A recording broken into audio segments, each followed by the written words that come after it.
This is Title 18, Word Crimes. I'm Erik Arneson.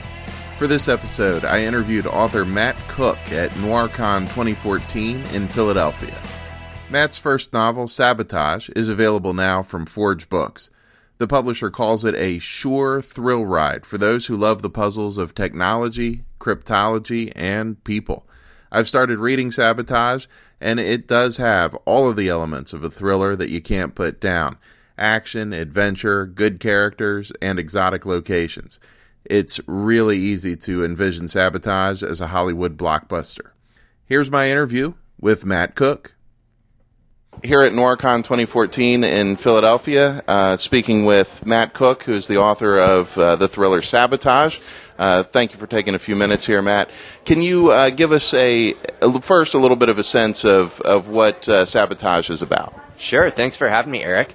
Sabotage is a techno-thriller, and in the story, a cruise ship is hijacked, a professor at Stanford is kidnapped, and a team of his grad students connect these two events, and they have to uncover a conspiracy of global extortion.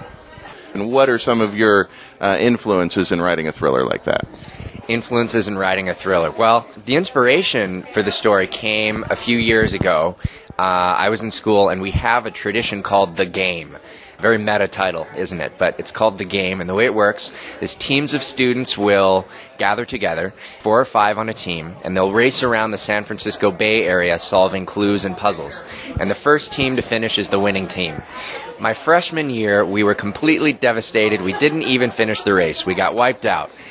But the year after, we decided, okay, instead of having everybody on the team studying the same subject, we're going to bring together different fields. So we ended up with a mechanical engineer, a computer scientist, somebody doing physics. I did economics and so on. And we ended up winning that year. And after that, I just thought it was really exciting having a team of people bringing their different fields together to solve a puzzle. And I thought, I'd love to tell a story where people do that, solving a puzzle of international consequence. So that was sort of the inspiration for the story. And where did you go to school? It was Stanford. Okay. And now you live in Philadelphia now. Is that where you're originally from? I'm from L.A., Southern California boy. So what brings you to Philadelphia? I'm a grad student at Penn right now studying economics. And I love Penn. It's a great school. But my God, the weather. You actually have seasons here. I'm not used to that at all. Just used to 72 and sunny all year round. It's quite a change, and you've been here through a winter already.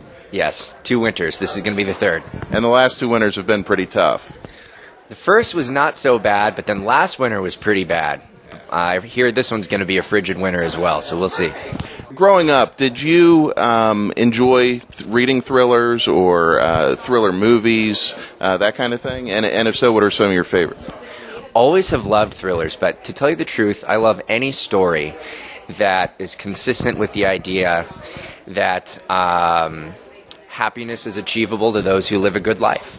So if it's a fantasy story or it's an adventure story or mystery, whatever it is, as long as it is consistent with that view, I'm a fan. I grew up loving, actually, fantasy, things with wizards and knights and dragons and things like that.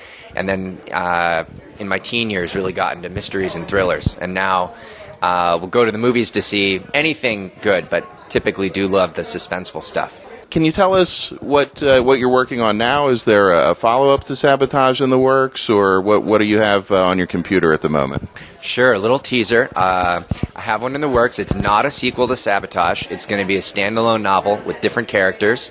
It takes place in a different time, and the research for it has been fascinating. And that's all I can say right now. Fantastic. Well, thank you for taking a few minutes to chat with me here, Matt. I appreciate it. Thanks for having me, Eric, and I love your work too. Looking forward to reading more. That was Matt Cook talking about his novel Sabotage. You can learn more about Matt at his website, Visit Matt. That's M-A-T-T. VisitMatt.com.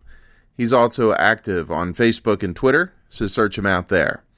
By the way, Matt's also a talented close-up magician. He did a card trick at the NoirCon awards dinner.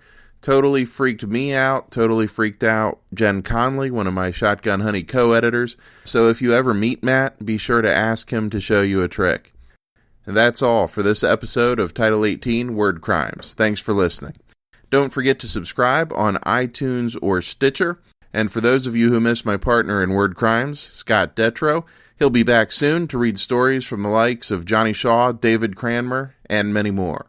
You can find me at erikarneson.com. That's ERIKARNESON.com. I'm also at Erik Arneson on Twitter, easy to find on Facebook. Every episode of the Word Crimes podcast is archived at erikarneson.com. Check out the page for this episode to find a link to Matt's website and a whole lot more.